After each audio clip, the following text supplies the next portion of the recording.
8ರ ಗುಂಪು, 8ರ ರಾಶಿ. ಅದರಲ್ಲಿ 7 ರಾಶಿಗಳನ್ನು ನಾವು ಮುಟ್ಟಿದ್ದೇವೆ. ಭಗವಂತನ ಕುಟುಂಬ, ಅವನ ವಿಸ್ತೃತವಾದ ಪರಿವಾರ, ಆ ಪರಿವಾರದ ಜೊತೆಗಿರುವ ಸಂಬಂಧವನ್ನ ತಿಳಿಸುವ ಋಷಿಗಳು, ಋಷಿಗಳನ್ನ ಕಾಪಾಡಿಕೊಂಡು ಪರಿವಾರದ ಚಿಂತನೆಯನ್ನ ಬೆಳೆಸುವ ರಾಜರು, ಈ ರಾಜರಿಗೆ ಬೆಂಗಾವಲಾಗಿ ನಿಂತ ಪರ್ವತಗಳು, ಈ ಪರ್ವತಗಳಿಂದ ಹುಟ್ಟಿದ ನದಿಗಳು, ಈ ನದಿಗಳು ಮತ್ತು ಪರ್ವತಗಳು ಇಷ್ಟರವರೆಗೆ ಏನೆಲ್ಲ ಪ್ರಪಂಚ ಬಂತು ಅದನ್ನು ಪರಿಚಯಿಸುವ ಶಬ್ದ ಪ್ರಪಂಚ. ಆ ಶಬ್ದ ಪ್ರಪಂಚವು ಅವನನ್ನೇ ಪರಿಚಯಿಸುತ್ತೆ, ಆದ್ರಿಂದಾಗಿ ಅದು ನಮಗೆ ಮಂಗಳವನ್ನು ಉಂಟು ಮಾಡುತ್ತೆ ಅನ್ನುವ ಇಷ್ಟು ಅಂಶಗಳನ್ನು ನಾವು ನೋಡಿದ್ದೆವು. ಇದರ ಮೇಲೆ ಇನ್ನೂ ಒಂದು ಉಳಿದಿದ್ದು ಕಾಲದ ದೇವತೆಗಳು. ಇನ್ನೆಲ್ಲ ಹೇಳಿ ಆಯ್ತು, ಕಾಲವೊಂದನ್ನು ಮುಟ್ಟಿರ್ಲಿಲ್ಲ, ಹಾಗಾಗಿ ಕಾಲದ ದೇವತೆಗಳ ಬಗ್ಗೆ ಪರಿಚಯ ಮಾಡಿಕೊಡ್ತಾರೆ. ಆದಿತ್ಯಾದಿ ನವಗ್ರಹ ಶುಭಕರ. ಯಾರಾದ್ರೂ ಹೇಳಿ.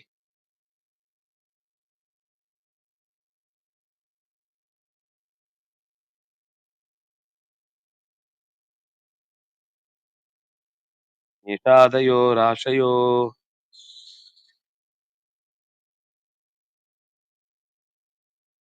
ನಕ್ಷತ್ರಾಣಿ ಸಯೋಗಕಾಶ್ಚ ತಿಥಯ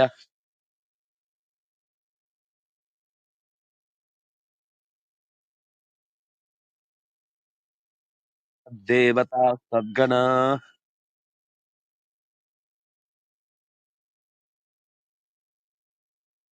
ಮಾಸಾಬ್ದಾಋತವಸ್ತಥೈವ ದಿವಸಾ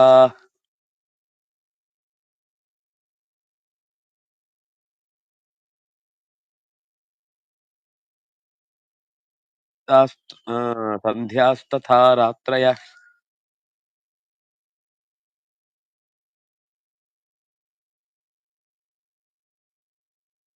ಸರ್ವೇ ಸ್ಥಾವರ ಜಂಗಮ ಪ್ರತಿದಿನಂ.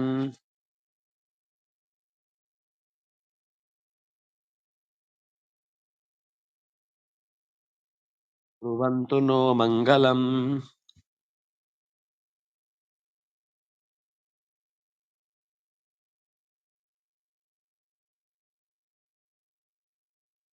ಒಮ್ಮೆ ಪೂರ್ತಿ ಓದಿ.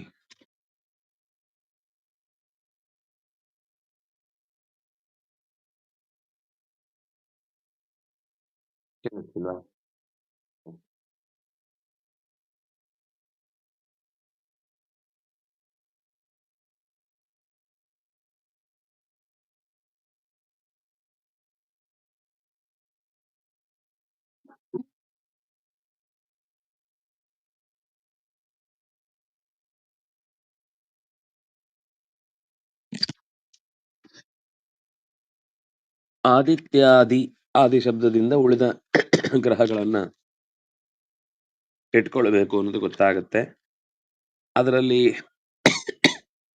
ಆದಿತ್ಯ, ಚಂದ್ರ, ಮಂಗಳ, ಬುಧ, ಗುರು, ಶುಕ್ರ, ಶನಿ, ರಾಹು, ಕೇತು,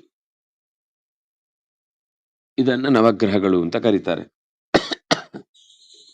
ನಮ್ಮಲ್ಲಿ ಮತ್ತೆ ಪ್ರಶ್ನೆ ಕೇಳಿದ್ರೆ ಗೊತ್ತಾಗಲ್ಲ, ನವಗ್ರಹಗಳು ಎಷ್ಟು ಅಂತ ಕೇಳಿದ್ರೆ ಈ ಆಪ್ಷನ್ ಪ್ಲೀಸ್ ಅನ್ನೋ ತರದ ಸ್ಥಿತಿ ಇದೆ ನಮ್ಮಲ್ಲಿ. ಅಷ್ಟು ಕೆಲವೊಂದ್ ಸರ್ತಿ ತಿಳುವಳಿಕೆ ಇಲ್ಲಿ ನಾವು ಎಲ್ಲೋ ಜಾರಿ ಬೀಳ್ತೇವೆ, ಅದರ ಪೂರ್ವಾಪರಿಕಾರಗಳ ಪರಿಚಯ ಇರುವುದಿಲ್ಲ. ಯಾಕೆಂದ್ರೆ ಗ್ರಹಗಳು ಅಂದ್ರೆ ನಾವು 10 ಅಂತ ಲೆಕ್ಕ ಹಾಕಿ ಕಲ್ತವರಾದ್ರಿಂದ. ಆದಿತ್ಯಾದಿ ನವಗ್ರಹ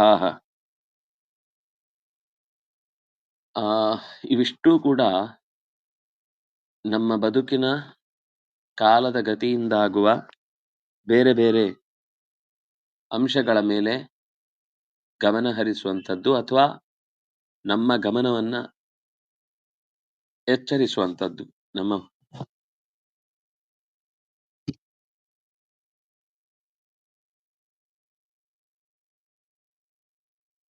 ನೆನಪಿಸುವಂಥದ್ದಾದ್ರಿಂದ ಆದಿತ್ಯ ಅನ್ನುವ ಶಬ್ದ ನಮಗೆ ಬಹಳ ಪರಿಚಯ. ಅಂದ್ರೆ ಆದಿತ್ಯ ಶಬ್ದಕ್ಕೆ ಸುಮಾರು ಪರ್ಯಾಯವಾಗಿ 100 ಪದಗಳು ಬರಬಹುದು. ಅಂದ್ರೆ ದಾಖಲೆಯಿಂದ ನೋಡಿದ್ರೆ ಬಹುಶಃ ಒಂದು 50-60 ಅಂತೂ ಇದೆ ಹೆಸರುಗಳು. ದಿವಾಕರ, ನಿಶಾಕರ, ಅಹರ್ಪತಿ, ದಿವಃಪತಿ, ಸಾಕ್ಷಿ, ತುಂಬಾ ತುಂಬಾ ಪದಗಳು ಬರ್ತವೆ. ಅದೆಲ್ಲವೂ ಕೂಡ ಒಂದಕ್ಕಿಂತ ಒಂದು ಏನೋ ಬೇರೆಯದೇ ಆದ ಗುಣಧರ್ಮವನ್ನ ಪರಿಚಯಿಸುವ ರೀತಿಯಲ್ಲೂ ಇದೆ. ಹೆಸರಿನ ಕಡೆಗೆ ಗಮನ ಕೊಡುವುದಕ್ಕಿಂತ ಹೆಚ್ಚು ಅವನನ್ನು ವೈವಸ್ವತ ಅಂತ ಕರೀತಾರೆ, ವಿವಸ್ವಂತನ ಮಗ ಆದ್ರಿಂದ. ಆದಿತ್ಯ ಅಂತ ಕರೆಯುವುದ್ರಲ್ಲಿ ಒಂದು ಸ್ವಾರಸ್ಯ ಇದೆ, ಅದನ್ನ ಮಾತ್ರ ನೋಡೋಣ. ಬೇರೆ ಶಬ್ದಗಳ ಬಗ್ಗೆ ಹೆಚ್ಚು ನಾನು ವಿವರ ಹೇಳಲಿಕ್ಕೆ ಹೋಗುದಿಲ್ಲ. ಆದಿತ್ಯ ಅನ್ನುವ ಶಬ್ದದಲ್ಲಿ ಅದನ್ನೇ ಯಾಕೆ ಇಲ್ಲಿ ಬಳಸಿಕೊಂಡ್ರು? ಸೂರ್ಯನನ್ನ ಪರಿಚಯಿಸುವ ಬೇರೆ ಪದಗಳನ್ನ ಹಾಕ್ಬೋದಿತ್ತಲ್ವಾ ಅಂತ ಒಂದು ಯೋಚನೆ ಬರ್ಬೋದು. ಅದು ಆಯುಷ್ಯಕ್ಕೆ ಸಂಕೇತವಾದ ನಾಮ.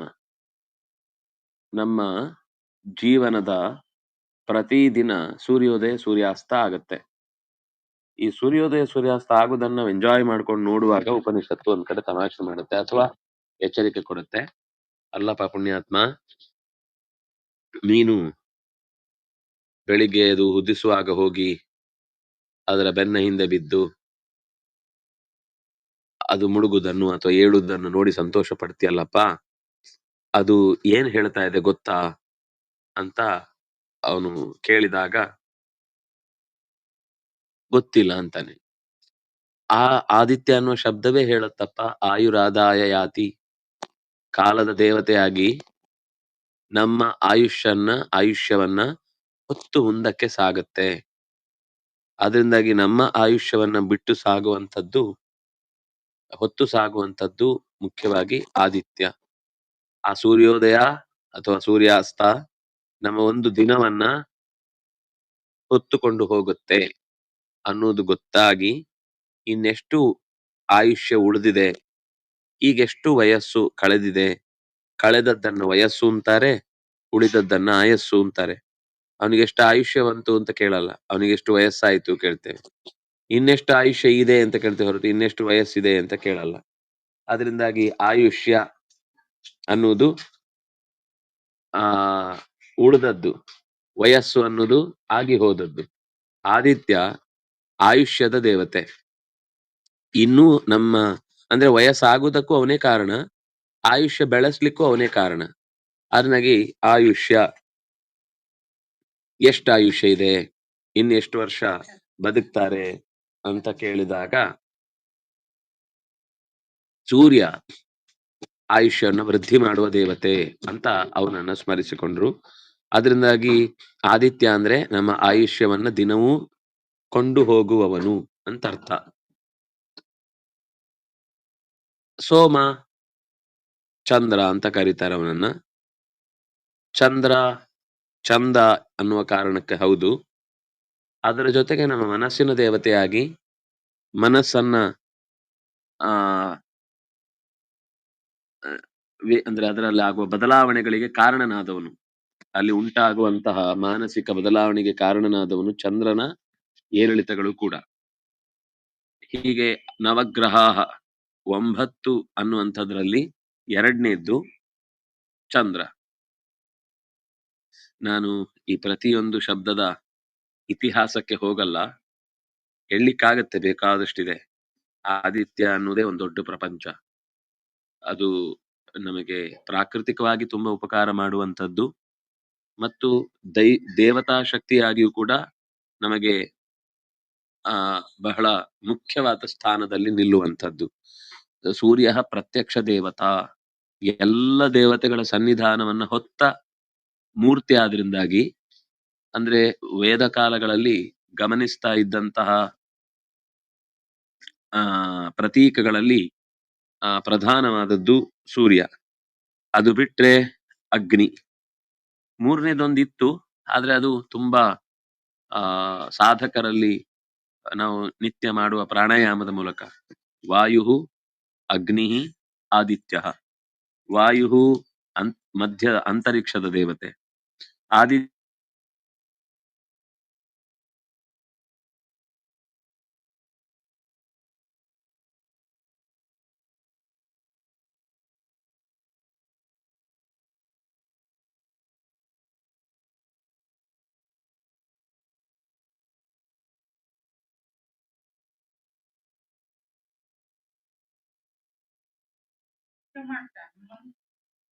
ಮಧ್ಯದಲ್ಲಿ ಅಂತರಿಕ್ಷದಲ್ಲಿ ವಾಯು, ಕೊನೆಯಲ್ಲಿ ಅಗ್ನಿ, ಅಂದ್ರೆ ಭೂಮಿಯಲ್ಲಿ ಅಗ್ನಿ.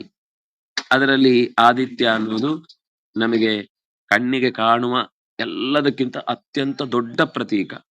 ನೀವು ಅದರ ಕೆಲವು ಮಂತ್ರಗಳಲ್ಲಿ ನೋಡಿದ್ರೆ ಆ ತ್ರಿಮೂರ್ತಿಗಳು ನೆಲೆಸಿದ ಜಾಗ ಅಂತ ಅದಕ್ಕೆ ಬಹಳ ಮಹತ್ವ ಇದೆ.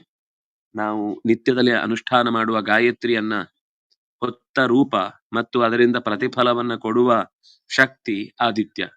ಅದರಿಂದಾಗಿ ಒಂದು ಮನುಷ್ಯ ಅಂತಂದ ಮೇಲೆ ಭೂಮಿಯಲ್ಲಿ ವಾಸ ಮಾಡ್ತೇನೆ ಅನ್ನುವ ಆಸೆ ಇಟ್ಟುಕೊಂಡಿದ್ರೆ, ಆಯುಷ್ಯವನ್ನ ಚೆನ್ನಾಗಿ ಉಳಿಸ್ಕೊಳ್ಬೇಕು ಅಂತಿದ್ರೆ, ಆರೋಗ್ಯಂ ಭಾಸ್ಕರಾದಿಚ್ಛೇತ್ ಅಂತ ಒಳ್ಳೆಯ ಆರೋಗ್ಯವನ್ನ ಉಳಿಸಿಕೊಳ್ಬೇಕು ಅಂತಿದ್ರೆ, ಪ್ರತಿನಿತ್ಯವೂ ಕೂಡ ಪ್ರತಿಯೊಬ್ಬನು ಕೂಡ ಸೂರ್ಯನಿಗೆ ವಂದನೆಯನ್ನ ಸಲ್ಲಿಸ್ಬೇಕು, ಸೂರ್ಯನಿಗೆ ಕೃತಜ್ಞತೆಯನ್ನು ಸಲ್ಲಿಸ್ಬೇಕು. ಅಷ್ಟು ದೊಡ್ಡ ಪ್ರತೀಕ. ಯಾವುದೇ ಚೌಕಟ್ಟಿಲ್ಲದೆ, ಯಾವುದೇ ಪ್ರತೀಕ ಇಲ್ಲದೆ ಅಂದ್ರೆ ಯಾವುದೇ ಏನಂತಾರೆ ಗಡಿ, ಯಾವುದೇ ದೇಶದಲ್ಲಿರುವವರು, ಯಾವುದೇ ಭಾಷಿಕರು, ಯಾವುದೇ ಲಿಂಗದವರು, ಯಾವುದೇ ಗುಣದವರು, ಅಂದ್ರೆ ತಿಳಿಯದೆಯೂ ಬಹಳ ಜನ, ಅಂದ್ರೆ ನೀವು ಹಳ್ಳಿಗಾಡಿನ ಜನಕ್ಕೆ ಹೋದ್ರೂ ಕೂಡ, ಹಳ್ಳಿಗಾಡು ಅನ್ನೋದಕ್ಕಿಂತ ಇನ್ನೇನು ಹೇಳ್ಬಹುದು, ತೀರಾ ನಾವು ಕಾಡು ಜನರು ಅಂತ ಹೋದ್ರೆ ಅವರು ಕೂಡ ಸೂರ್ಯನಿಗೆ ನಿತ್ಯ ನಮಸ್ಕಾರ ಮಾಡ್ತಾರೆ. ನಾವು ನಾಗರಿಕರು ಅನ್ನಿಸ್ಕೊಂಡವರೇ ಈ ಕರ್ತವ್ಯದಿಂದ ಸೂರ್ಯ ಎದ್ದು ಮುಗಿಸಿ ಅವನ ಮಧ್ಯಾಹ್ನ ಬಂದ್ಮೇಲೆ ನಾವು ಹೇಳುದು ಅನ್ನೋ ಒಂದು ದುಸ್ಥಿತಿ, ಕೆಟ್ಟ ಸ್ಥಿತಿ. ಪ್ರಕೃತಿಯಲ್ಲಿ ಎಲ್ಲ ಎದ್ದಾಗ ನಾವು ಎದ್ರೆ ನಮ್ಮ ದೇಹದ ಪ್ರಕೃತಿಯು ಕೂಡ ಸೌಖ್ಯದಿಂದ ಇರುತ್ತೆ. ಪ್ರಕೃತಿಯಲ್ಲಿ ಎಲ್ಲ ಮಲಗಿದ್ಮೇಲೆ ನಾವು ಎದ್ದು ಕೂತ್ಕೊಳ್ತೇವೆ ಅಂತ ಅನ್ನೋದು ಇದು ನಾಗರಿಕತೆ ಅಥವಾ ಹೊರಗಿನ ವ್ಯವಸ್ಥೆಯ ಬಗ್ಗೆ ಬಿಡಿ. ನಾನು ಹೇಳ್ತಾ ಇರೋದು ಒಂದು ಸಾಮಾನ್ಯ ಜ್ಞಾನದ ವ್ಯವಸ್ಥೆಯಲ್ಲಿ ಹೊರಗಿನ ಪ್ರಪಂಚವೇ ನಮ್ಮೊಳಗಿರುವುದು. ಆದ್ರಿಂದಾಗಿ ನಾವು ಹೊರಗಿನ ಎಲ್ಲ, ಅಂದ್ರೆ ಈಗ ಅಲ್ಲಿ ಬೆಳಕಿದ್ದಾಗ ನಾವು ಕಣ್ಬಿಡ್ಬೇಕು, ಬೆಳಕು ಹೋದಾಗ ಸರಿ ನಾವು ಕಣ್ಣು ಮುಚ್ಚಬೇಕು. ನಾವೇನ್ ಮಾಡುದು ಅಂದ್ರೆ ಬೆಳಕಿದ್ದಾಗ ಕಣ್ಣು ಮುಚ್ಕೊಳ್ತೇವೆ, ಬೆಳಕಿಲ್ದಾಗ ಬೆಳಕು ಮಾಡಿ ಕಣ್ಬಿಡ್ತೇವೆ. ಈಗ ಅನಿವಾರ್ಯವಾಗಿ ಸ್ವಲ್ಪ ಹೊತ್ತು ಬೇಕಾಗುತ್ತೆ ಸೂರ್ಯಾಸ್ತವಾದ ಮೇಲೆ, ಅದು ಸಹ್ಯ. ಯಾಕೆಂದ್ರೆ ಎಲ್ಲ ಕೆಲಸಗಳನ್ನು ಮುಗಿಸ್ಲಿಕ್ಕಾಗಲ್ಲ, ಮತ್ತೆ ಅಷ್ಟು ಹೊತ್ತು 12 ಗಂಟೆನೆ ನಿದ್ದೆ ಅಂತ ಅನ್ನೋದು ನಮ್ಗೆ ವ್ಯವಸ್ಥೆಯಲ್ಲಿ ಇಲ್ಲ. ಅಂದಾಗೆ ಸ್ವಲ್ಪ ಹೊತ್ತಿಗೆ ನಾವು ಜಾರುದು ಸರಿ. ಆದ್ರೆ ಎಲ್ಲ ಪೂರ್ತಿ ಜಾರಿ ಹೋದ್ಮೇಲೂ ನಾವು ಎಚ್ಚರ ಇದ್ದು ಆಗ ಉದ್ಯೋಗನೋ ಅಂತ ಇನ್ಯಾವುದೋ ನೆಪದಿಂದ ಅಥವಾ ನಮ್ಮ ಎಂಟರ್ಟೈನ್ಮೆಂಟು ಅನ್ನೋ ಹುಚ್ಚಿನಿಂದ ಯಾವುದೋ 1 ದಿವಸ 2 ದಿವಸ ಈಗ ಉತ್ಸವ ಇರುತ್ತೆ, ಅಥವಾ ಆಗ ನಿದ್ದೆ ಬರುತ್ತೆ ನಮ್ಗೆ. ಕೃಷ್ಣಾಷ್ಟಮಿ ಇದೆ, ನಿದ್ದೆ ಬರುತ್ತೆ. IPL ಇದೆ, ಎದ್ದಿರ್ತೇವೆ. ಈ ತರದ ರೋಗಕ್ಕೆ ಪರಿಹಾರ ಇಲ್ಲ. ಯಾಕೆ ಎದ್ದಿರ್ಬೇಕು ಅಂತಂದ್ರೆ, ಸೂರ್ಯ ಎದ್ದಿರುವಾಗ ನಮ್ಮ ದೇಹದಲ್ಲಿ ಸೂರ್ಯನು ಜಾಗೃತನಾಗಿರ್ತಾನೆ. ಆವಾಗ ವಸ್ತುಗಳ ಗ್ರಹಿಕೆ ಮತ್ತು ಆ ವಸ್ತುವಿನಿಂದ ಆಗುವ ಉಪಯೋಗ ಮತ್ತು ಆ ನಮ್ಮ ದೇಹದ ಮೇಲೆ ಉಂಟಾಗುವ ಪರಿಣಾಮ ಅದು ಸಕಾರಾತ್ಮಕವಾಗಿರುತ್ತೆ. ನಾವು ಅದು ಮಲಗಿದಾಗ ನಾವು ಎದ್ದು ಕೂತ್ಕೊಳ್ತೇವೆ ಅಂದ್ರೆ ಒಳಗಿನ ಸೂರ್ಯಶಕ್ತಿ ಲೋಪವಾಗಿದೆ, ಹೊರಗೆಯೂ ಸೂರ್ಯಶಕ್ತಿ ಇಲ್ಲ. ಆದ್ರೂ ನಾವು ಒತ್ತಾಯ ಮಾಡಿ ಅದರಲ್ಲಿ ಏನಿಲ್ಲ ಅಂದ್ರೂ ಯಂತ್ರವನ್ನ ರನ್ ಮಾಡಿ ಮತ್ತೆ ಅದು ಬೇಗ ಹಾಳಾಗುವುದಕ್ಕೆ ಬೇಕಾದ ಪಾಪ ದೇಹ ಏನ್ ಮಾಡುತ್ತೆ ಅಂದ್ರೆ, ನಾವು ಎಷ್ಟೋ ಸರ್ತಿ ಎಷ್ಟೋ ತರದ ಕಾಲ ವ್ಯತ್ಯಾಸ ಅಥವಾ ಗುಣ ವ್ಯತ್ಯಾಸ, ವಸ್ತು ವ್ಯತ್ಯಾಸಗಳನ್ನ ಮಾಡಿದ್ರು ಕೂಡ ಅದು ಸ್ವಲ್ಪ ಸಹಿಸ್ಕೊಳ್ಳುತ್ತೆ. ತನ್ನ ಹತ್ರ ಇರುವ ಬೇರೆ ಎನರ್ಜಿಯನ್ನ ತಂದು ಇಲ್ಲಿಗೆ ಹಾಕಿ ಹಾಕಿ ಹಾಕಿ ಹಾಕಿ ಕೆಲಸ ಮಾಡ್ತಾ ಇರುತ್ತೆ. ಆದ್ರೆ ಯಾವಾಗ ತನಗೆ ಮೀರಿದ್ದಿದು ಅಂತ ಅನ್ಸುತ್ತೋ ಆವಾಗ ಕೈ ಕೊಡುತ್ತೆ. ಮತ್ತೆ ಎಲ್ಲ ನಾವು ಆಗ ಹೇಳ್ತೇವೆ, ಸೂರ್ಯ ನಮಸ್ಕಾರ ಮಾಡಿ, ಆಮೇಲೆ ಸೂರ್ಯಪಾನ ಮಾಡಿ, ಸಮುದ್ರದ ಹತ್ರ ಹೋಗಿ ಬಿದ್ಕೊಳ್ಳಿ ಅಂತ ಇದೆಲ್ಲ ಆಮೇಲೆ ನಾವು ಹೇಳ್ತೇವೆ. ಇರುವಾಗ ಅದನ್ನ ಬಳಸ್ಕೊಳ್ಳೋದಿಲ್ಲ, ಇಲ್ಲದೆ ಇರುವಾಗ ಅದನ್ನ ಬೇಕು ಅಂತ ಬೆನ್ನ ಹಿಂದೆ ಬೀಳ್ತೇವೆ. ಅದರಿಂದಾಗಿ ಸೂರ್ಯ ಅನ್ನುವ ಪ್ರತೀಕ ಇರುವ ಕಣ್ಣ ಮುಂದೆ ಇರುವ ಭೂಮಿಯಲ್ಲಿಯ ಪ್ರತೀಕಗಳಲ್ಲಿ ಅತ್ಯಂತ ಶ್ರೇಷ್ಠವಾದದ್ದು. ಅಲ್ಲಿ ಸೂರ್ಯ ಅಂದ್ರೆ ಯಾರು? ವರುಣ, ಯಮ, ಅಗ್ನಿ, ನಿರುತಿ, ಈ ಎಲ್ಲ ದೇವತೆಗಳನ್ನು ಸೂರ್ಯ ಹೊತ್ತು ನಿಂತು ಆಯಾ ಚಿಂತಕರಿಗೆ ಆಯಾ ದೇವತಾ ವರಪ್ರಸಾದವನ್ನ ಒದಗಿಸುವ ಸ್ಥಾನ. ಅದು ಇಲ್ಲದೆ ಹೋದಾಗ ಅಥವಾ ಅದು ಬಿಟ್ಟು ಇನ್ನೊಂದು ಪ್ರತೀಕ ಬೇಕು ಅಂತ ಬಯಸುವವನಿಗೆ ಅಗ್ನಿ. ಅದರಲ್ಲೂ ಒಂದು ಸ್ವಾರಸ್ಯ ಇದೆ ಅಗ್ನಿಯಲ್ಲೂ ಕೂಡ. ಇದು ಅಲ್ಲಿಗೆ ಸಂಬಂಧ ಆದ್ರಿಂದಾಗಿ ಹೇಳ್ತಾ ಇದ್ದೇನೆ. ನವಗ್ರಹಗಳಲ್ಲಿ ಒಂದಲ್ಲದೆ ಇದ್ರು ಕೂಡ ಅಗ್ನಿ ನಾವೇನೇ ಕೆಲಸ ಮಾಡಿದ್ರು ಅದು ಸೂರ್ಯನಲ್ಲಿ ಸಂಕ್ರಾಂತ ಮಾಡುತ್ತೆ, ನಾವು ಕೊಟ್ಟ ಆಹುತಿಯ ಶಕ್ತಿಯನ್ನ. ಆದ್ರಿಂದಾಗಿ ಸೂರ್ಯನ ಜೊತೆಗೆ ಸಂಬಂಧ ಹಗಲಿಗೆನೇ ಯಜ್ಞ ಯಾಕೆ ಮಾಡಬೇಕು? ಕೆಲವು ಅಪರೂಪಕ್ಕೆ ದುಷ್ಟ ರಕ್ಕಸರ ಅಥವಾ ದುಷ್ಟ ಶಕ್ತಿಗಳ ನಿವಾರಣೆಗೆ ರಾತ್ರಿ ಹೋಮ ಮಾಡುವುದು ಅಂತ ಬಿಟ್ರೆ, ಅದು ಕೆಲವು ತುಂಬಾ ಅನಿವಾರ್ಯವಾದ ಪ್ರಸಂಗದಲ್ಲಿ ಮಾತ್ರ ಹೇಳುದು. ಅದು ಬಿಟ್ರೆ ಸೂರ್ಯೋದಯದಿಂದ ಸೂರ್ಯಾಸ್ತದ ಒಳಗೇನೆ ಅಗ್ನಿ ಕರ್ಮಾಂಗಗಳು ನಡೀಬೇಕು ಹೊರತು ಸೂರ್ಯನ ಇಲ್ಲದೆ ಇರುವಾಗ ಯಾವ ಕೆಲಸವನ್ನು ಮಾಡ್ಲಿಕ್ಕಿಲ್ಲ. ಅದು ಬಿಟ್ರೆ ಯಜ್ಞ ಅಲ್ಲದೆ ದೀಪ ಹಚ್ಕೊಳ್ಬೇಕು, ಅದು ಸೂರ್ಯನ ಸ್ಥಾನವನ್ನು ತುಂಬುವುದಕ್ಕಾಗಿ ಅಂತ. ಆದ್ರೆ ಅದು ಕೂಡ ಒಂದು ಹಂತದವರೆಗೆ ಮಾತ್ರ. ಅದಾದ್ಮೇಲೆ ಮತ್ತೆ ನಮ್ಮ ದೇಹಕ್ಕೂ ವಿಶ್ರಾಂತಿ ಬೇಕೇ ಬೇಕಾದ್ರಿಂದಾಗಿ ಆದಿತ್ಯ ಇಲ್ಲದೆ ಇದ್ದಾಗ, ಅಂದ್ರೆ ಯಂತ್ರ ಯಾವಾಗ ರನ್ ಮಾಡಬೇಕು, ಅದರಲ್ಲಿ ಪೆಟ್ರೋಲ್ ಇರುವಾಗ ಸುಮ್ನೆ ನಾವು ಅದನ್ನ ಹಾಕಿ ಹಾಕಿ ಹಾಕಿ ರನ್ ಮಾಡಿ ಸ್ವಲ್ಪ ಹೊತ್ತು ನಡೆಯುತ್ತೆ, ಆಮೇಲೆ ಒಳಗಿನಿಂದಲೇ ಬಿಸಿಯಾಗಿ ಬರ್ಸ್ಟ್ ಆಗಿ ಹೋಗುತ್ತೆ. ಈ ಹಿನ್ನೆಲೆಯಲ್ಲಿ ಆದಿತ್ಯಾದಿ ನವಗ್ರಹರಲ್ಲಿ ಪ್ರಧಾನನಾದಂತಹ ಆದಿತ್ಯ ಉಳಿದ ಎಲ್ಲದಕ್ಕೂ ಕೂಡ ಒಂದು ತರ ನೆಲೆಮನೆ, ಕೇಂದ್ರಿತವಾಗಿಲ್ಲ. ಅಂದ್ರೆ ಆದಿತ್ಯನ ನಾನು ಇಷ್ಟ ಯಾಕೆ ಮಹತ್ವದ ಸ್ಥಾನ ಕೊಟ್ಟು ಕೂಡಿಸ್ಬೇಕು ಅಂದ್ರೆ, ನಮ್ಮ ಇಡೀ ಉಳಿದ ಸೌರ ಪ್ರಪಂಚಕ್ಕೆ ಮುಖ್ಯ ಮನೆ ಅನ್ನುವ ಕಾರಣಕ್ಕಾಗಿ ಅವನನ್ನೇ ಕೇಂದ್ರೀಕರಿಸಿ, ನೀವು ಆ ನವಗ್ರಹಗಳನ್ನಿಟ್ಟ ಜಾಗವನ್ನು ನೋಡಿದ್ರು ಕೂಡ ಸೂರ್ಯ ಮಧ್ಯದಲ್ಲಿದ್ದಾನೆ, ಉಳಿದ ಎಲ್ಲ ಗ್ರಹಗಳು ಒಂದೊಂದು ದಿಕ್ಕಿಗೆ ಮೋರೆ ಮಾಡ್ಕೊಂಡು ನಿಂತಿದೆ. ಅಂದ್ರೆ ಪೂರ್ವದಿಂದ ಪಶ್ಚಿಮದ ದಿಕ್ಕನ್ನ ಗುರುತಿಸುವ ಮತ್ತು ದಿನಗಳನ್ನ ಲೆಕ್ಕ ಹಾಕ್ಲಿಕ್ಕೆ ಅನುಕೂಲಕರವಾಗುವಂತಹ, ಅಂದ್ರೆ ಹೊರಗಿನ ದಿನಗಳು, ಒಳಗಿನ ದಿನಗಳನ್ನ ಉಸಿರಾಟದ ಲೆಕ್ಕದಲ್ಲಿ ಹಾಕ್ತಾರೆ, ಆದ್ರೆ ಹೊರಗಿನ ದಿನಗಳನ್ನ ಲೆಕ್ಕ ಹಾಕ್ಲಿಕ್ಕೆ ಒಂದು ಮಾಹಿತಿ ಬೇಕು ಅನ್ನುವ ದೃಷ್ಟಿಯಿಂದ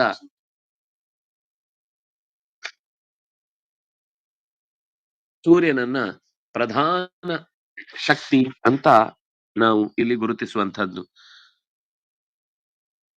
ಸೂರ್ಯನಿಗೆ ಸಂಜ್ಞಾ ಅನ್ನುವ ಮಡದಿ, ಆ ಸಂಜ್ಞಾ ಕೆಲ ಕಾಲ ಸೂರ್ಯನ ಬಿಸಿಯನ್ನ ತಾಪವನ್ನ ತಾಳಲಾರದೆ ದೂರ ಹೊರಟಾಗ ಸೂರ್ಯನ ಕೆಲಸಕ್ಕೆ ತೊಡಕಾಗಬಾರದು ಅಂತ ತನ್ನದೇ ಛಾಯೆಯನ್ನ ಇನ್ನೊಂದು ಸ್ಥಾನದಲ್ಲಿ ಇರಿಸಿ ತನ್ನಂತೆಯೇ ಅದರ ಭಾವ ಇರುವುದನ್ನ ನಿಶ್ಚಯಿಸಿ ಹೊರಟು ಹೋಗ್ತಾಳೆ. ಸಂಜ್ಞೆಯಿಂದ ಕೆಲವು ಮಕ್ಕಳು ಹುಟ್ಟಿರ್ತಾರೆ, ಛಾಯೆಗೆ ತನಗೆ ಕೆಲವು ಮಕ್ಕಳು ಹುಟ್ಟುತ್ತಾರೆ. ತನ್ನ ಮಕ್ಕಳ ಮೇಲಿನ ಪ್ರೀತಿಯನ್ನ ಸಂಜ್ಞೆಯ ಮಕ್ಕಳ ಮೇಲೆ ತೋರಲಾರದೆ ಪಕ್ಷಪಾತವನ್ನ ನಡೆಸಿದ ಸಂದರ್ಭದಲ್ಲಿ ಶನಿ ಕೋಪದಿಂದ ಆಕ್ಷೇಪಿಸಿ ಕಾಲ್ ತೋರ್ತಾನೆ. ಶಪಿಸಿದ ತಾಯಿ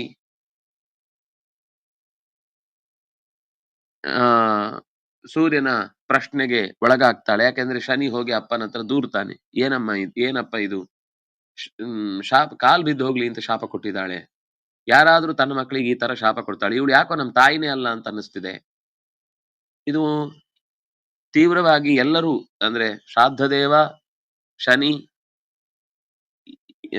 ಇಷ್ಟೂ ಜನ, ನಾನು ಶನಿ ಅಂತ ಶಬ್ದ ಪ್ರಯೋಗ ತಪ್ಪು ಮಾಡಿದೆ, ಕ್ಷಮಿಸಿ. ನಾನು ಹೇಳ್ಬೇಕಾದದ್ದು ಯಮನಿಗೆ ಕಾಲು ಬಿದ್ದು ಹೋಗ್ಲಿ ಅಂತ ಶಪಿಸ್ತಾಳೆ.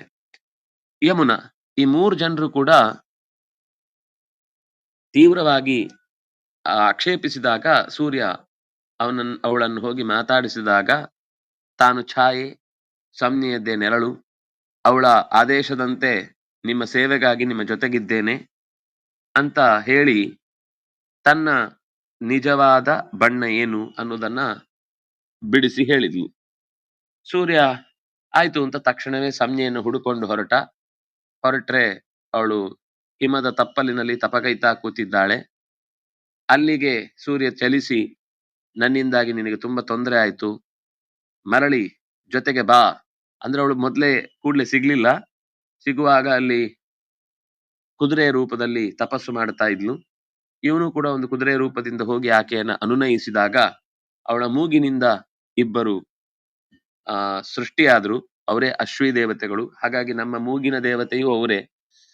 ಹಾಗಾಗಿ ಮತ್ತೆ ಅನುನಯಿಸಿ ಆಕೆಯನ್ನ ಕರ್ಕೊಂಡ್ ಬರ್ತಾನೆ ಸೂರ್ಯ. ಕರ್ಕೊಂಡ್ ಬಂದು ಅಷ್ಟೊತ್ತಿಗೆ ತ್ವಷ್ಟೃ ಪ್ರಜಾಪತಿ ಸೂರ್ಯನ ಬೆಂಗದಿರಗಳನ್ನ, ಅಂದ್ರೆ ಅತ್ಯಂತ ಕಠಿಣವಾದ ಕಿರಣಗಳನ್ನ ಸ್ವಲ್ಪ ಶೇಪ್ ಶೈನ್ ಮಾಡುವುದು ಅಥವಾ ಅದನ್ನ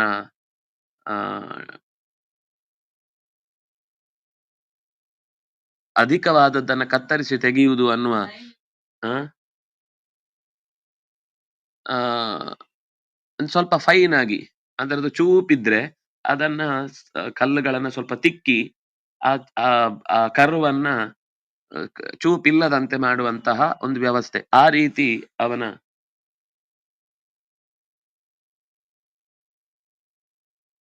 ಹ್ಮ್. ಅವನ ಶರೀರಕ್ಕೆ ನೋಸಿಂಗ್ ಮಾಡಿ ಕಿರಣಗಳನ್ನೆಲ್ಲ ಕಮ್ಮಿ ಮಾಡಿದ ಅಂತ ಒಂದು ಪುರಾಣದಲ್ಲಿ ಬಹಳ ಚೆನ್ನಾಗಿ ಹೇಳ್ತಾರೆ ಅದನ್ನ. ಒಟ್ಟು ಸಂಜ್ಞೆ ಜೊತೆಯಾದ್ಲು. ಇದು ಅವನ ಬಹಳ ಸ್ಥೂಲವಾದ ಇತಿಹಾಸವನ್ನು ನಾನು ಹೇಳಿದ್ದು. ಇಂಥ ತುಂಬಾ ಇತಿಹಾಸಗಳ ಕಥೆಗಳನ್ನ ನಾವು ಪುರಾಣಗಳಲ್ಲಿ ಕಾಣ್ತೇವೆ. ಸೂರ್ಯ ಇದ್ದಾನೆ ನಮಗೆ ಒಂದು ಜಡ ರೂಪದಲ್ಲಿ ಕಾಣುತ್ತೆ ಇವತ್ತಿನ ವಿಜ್ಞಾನಕ್ಕೆ. ಆದ್ರೆ ಪ್ರಾಚೀನ ವಿಜ್ಞಾನಕ್ಕೆ ಕೇವಲ ಜಡವಾದ ಒಂದು ವಸ್ತು ಇಲ್ಲ. ಜಡದ ಜೊತೆಗೆ ಒಂದು ಚೇತನ ಇದ್ದೇ ಇದೆ. ಯಾಕಂದ್ರೆ ಜಡಕ್ಕೆ ತಾನೇ ತಾನಾಗಿ ಯಾವುದೇ ಅತ್ಯಂತ ಇಂಥ ಮಹತ್ವದ ಕೆಲಸ ಅಂತೂ ಮಾಡ್ಲಿಕ್ಕೆ ಸಾಧ್ಯವೇ ಇಲ್ಲ.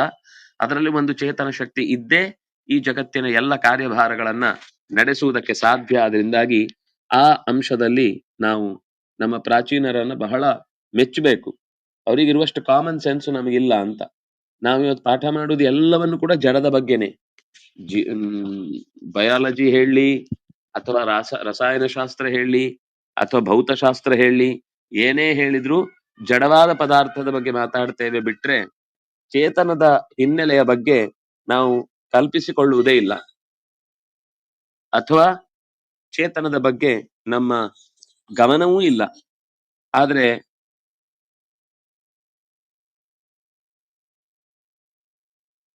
ಪ್ರಾಚೀನರಿಗೆ ಆ ವಿಷಯದಲ್ಲಿ ತುಂಬಾ ಆಳವಾದ ತಿಳುವಳಿಕೆ ಇತ್ತು ಅನ್ನೋದಕ್ಕೆ ಸೂರ್ಯನ ಕುರಿತಾದ ಅವರ ಪ್ರಜ್ಞೆಯನ್ನೇ ನಾವು ಗಮನಿಸಬೇಕು. ಸಾಕ್ಷಿ ಅಂತ ಅವನಿಗೊಂದು ವಿಶಿಷ್ಟವಾದ ಹೆಸರಿದೆ. ಸಾಕ್ಷಿ ಅಂತಂದ್ರೆ ಎಲ್ಲವನ್ನು ನೇರವಾಗಿ ಕಾಣುವವನು. ಚಂದ್ರ ಚಂದ್ರ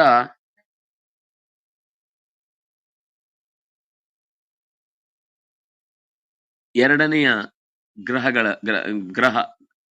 ಅವನು ಕೂಡ ಸೂರ್ಯನ ಹಾಗೆ ಹಗಲಿನಲ್ಲಿ ಸೂರ್ಯ ನಿಂತಂತೆ ರಾತ್ರಿ ಮತ್ತೊಂದು ಪ್ರತೀಕವಾಗಿ ಇನ್ನೊಂದು ರೀತಿಯಲ್ಲಿ ಉಪಾಸನೆಯ ಕ್ರಮವನ್ನು ಹೇಳುತ್ತೆ. ಸೂರ್ಯಮಂಡಲ, ಚಂದ್ರಮಂಡಲ, ವಹ್ನಿಮಂಡಲ ಅಂತ. ಅದರಲ್ಲಿ ಇನ್ನೊಂದು ಮಂಡಲವಾಗಿ ಅಂದ್ರೆ ಪ್ರತಿಯೊಬ್ಬನ ದೇಹದಲ್ಲೂ ಕೂಡ ಈ 3 ಶಕ್ತಿಗಳು ಕೆಲಸ ಮಾಡ್ತಾ ಇರುತ್ತೆ. ಸೂರ್ಯ ಶಕ್ತಿ, ಚಂದ್ರ ಶಕ್ತಿ ಮತ್ತು ಅಗ್ನಿ ಶಕ್ತಿ ಅಂತ. ನಾನು ಸ್ಥಾನದ ದೃಷ್ಟಿಯಿಂದ ಸೂರ್ಯ, ವಾಯು ಮತ್ತು ಅಗ್ನಿಯನ್ನ ಹೇಳಿದ್ದೆ. ಇದು ಹೊರಗಿನ ಪ್ರಪಂಚದ ವ್ಯವಸ್ಥೆ ಅಲ್ಲ, ಒಳಗಿನ ಶಕ್ತಿಗಳ ವ್ಯವಸ್ಥೆಯಿಂದ ಇಟ್ಟುಕೊಂಡಾಗ ಸೂರ್ಯ, ಚಂದ್ರ, ಅಗ್ನಿ. ಅಗ್ನಿ ಸೂರ್ಯನಿಲ್ಲದೆ ಇದ್ದಾಗ, ಸಾರಿ, ಹೌದು, ಅದು ಹೌದು. ಚಂದ್ರನು ಹಾಗೆ, ಸೂರ್ಯ ಇಲ್ಲದೆ ಇದ್ದಾಗ ಚಂದ್ರ ಕೆಲಸ ಮಾಡ್ತಾನೆ. ಕೆಲವೊಂದ್ಸರ್ತಿ ಚಂದ್ರನು ಕೂಡ ಸೂರ್ಯನ ಜೊತೆಗೆ ಸಾಗುವ ಪ್ರಕ್ರಿಯೆಗಳನ್ನ ನಾವು ಅಮಾವಾಸ್ಯಾದಿ ದಿನಗಳಲ್ಲಿ ನೋಡುತ್ತೇವೆ. ಅದು ಕೂಡ ಇಲ್ಲದೆ ಇದ್ದಾಗ ಅಗ್ನಿಯಲ್ಲೇ ಆ ಉಪಾಸನೆ ಅಂತ ಇರುವಂಥದ್ದು. ಅಗ್ನಿ ಮತ್ತೆ ಅಂಗಾರಕನ ಸಂಬಂಧದಿಂದಲೂ ಕೂಡ ಮತ್ತೆ ನೆನಪಿಗೆ ಬರ್ತಾನೆ. ಅದರಿಂದಾಗಿ ಚಂದ್ರ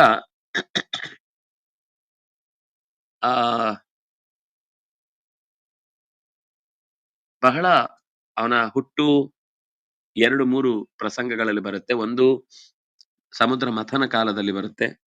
ಇನ್ನೊಂದು ಅತ್ರಿಯ ಮಗನಾಗಿ ಹುಟ್ಟಿದ, ಅತ್ರಿ ನೇತ್ರ ಸಮುದ್ಭವ ಅಂತ ಚಂದ್ರನಿಗೊಂದು ಹೆಸರಿದೆ. ಅತ್ರಿಯ ಕಣ್ಣಿನಿಂದ ಹುಟ್ಟಿದ ಅನ್ನುವ ಉದ್ದೇಶ. ಇನ್ನೊಂದ್ಸರ್ತಿ ಅನಸೂಯೆಯ ಗರ್ಭದಲ್ಲಿ ಹುಟ್ಟಿ ಬಂದ ಸೋಮ ಅನ್ನುವ ಹೆಸರಿನಿಂದ ಅವನನ್ನು ಕರೀತಾರೆ. ಸೋಮಲತೆಯ ಅಭಿಮಾನಿ ದೇವತೆ ಆಗಿದ್ದಾನೆ. ಮನಸ್ಸಿನ ನಿಯಂತ್ರಣವನ್ನ ಕಾಪಾಡುವವನಿದ್ದಾನೆ, ನಿಯಂತ್ರಣವನ್ನ ಮಾಡುವವನಿದ್ದಾನೆ. ಸಮುದ್ರದ ಉಬ್ಬರ ಇಳಿತಗಳಿಗೂ ಕಾರಣ. ಸೋಮೋ ಭೂತ್ವ ರಸಾತ್ಮಕ. ಪ್ರತಿಯೊಂದು ಗಿಡಗಳಲ್ಲಿಯೂ ಸೂರ್ಯನ ಶಕ್ತಿಯನ್ನ ತಾನು ಸ್ವೀಕರಿಸಿ ಔಷಧಿಯ ಭಾಗವಾಗಿ ಔಷಧಿಗಳು ಅಂತಂದ್ರೆ ನಮಗೆ ಆಹಾರಕ್ಕಾಗಿ ಸಿಗುವಂತಹ ಗಿಡಗಳು. ಆ ಗಿಡಗಳೇ ಪೌಷ್ಟಿಕಾಂಶವನ್ನ ತುಂಬುವಂತಹ ಕೆಲಸವನ್ನ ಚಂದ್ರ ತನ್ನ ಕಿರಣಗಳಿಂದ ಸೂರ್ಯನಿಂದ ಸ್ವೀಕರಿಸಿದ್ದನ್ನ ನೀಡ್ತಾನೆ ಅನ್ನುವುದನ್ನ ಹೇಳ್ತಾರೆ. ರಸ, ಗಿಡಗಳಲ್ಲಿ ಒಂದು ಹಸಿತನ ಒಂದು ರಸವಂತಿಕೆ ಉಂಟಾಗುವುದಕ್ಕೆ ಕಾರಣನಾದಂತಹ ವ್ಯಕ್ತಿ ಚಂದ್ರ. ಹಾಗಾಗಿ ಚಂದ್ರ ಶಕ್ತಿ ಅಂತನ್ನೋದು ನಮ್ಮಲ್ಲಿ ಸೂರ್ಯನಾಡಿ, ಚಂದ್ರನಾಡಿ ಅದನ್ನೇ ಇಡ, ಪಿಂಗಳ ಅಂತ ಕರೆಯುವ ಹಿನ್ನೆಲೆಯಲ್ಲಿ ದೇಹದಲ್ಲಿ ಅನೇಕ ಶಕ್ತಿಗಳ ಜಾಗೃತಿಗೆ ಕಾರಣನಾಗಿ ನಿಲ್ತಾನೆ. ಚಂದ್ರ ಮನಸ್ಸಿನ ದೇವತೆಯೂ ಆಗಿ, ಅಂದ್ರೆ ಒಂದು ಭಾಗದ ದೇವತೆ.